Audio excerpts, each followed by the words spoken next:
आज मी ना खूप छान रेसिपी बनवली होती, तुम्हाला शेअरच करते. मी आज बनवणार होते शिपी आमटी, ती पण स्पेशल राशनची. एवढी छान टेस्ट आहे, तुम्ही पण नक्की ट्राय करा.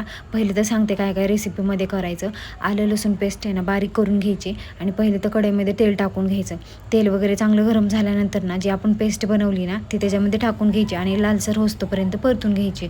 आणि जो आपला मसाला आहे ना पुडीतला तो त्यात ॲड करायचा. बाकी काहीही गोष्टी ॲड करायची काहीही गरज नाही आहे. तिखट वगैरे ऑलरेडी सगळं त्याच्यामध्ये इन्ग्रेडियंट्स असतात. नंतर ना त्यात थोडं थोडं पाणी ॲड करत जायचं आणि चांगलं फेटून घ्यायचं. खूप छान होते आणि टेस्ट तर एवढी भारी आहे ना, तुम्ही नक्कीच ट्राय कराल. एकदा केली ना तुम्ही सारखंच बनवून घ्याल. आणि म्हटलं side by side jeera rice पण बनवून घेऊयात. आमच्यासोबत जिरा राईस एवढा छान लागतो ना, मस्तच लागतो.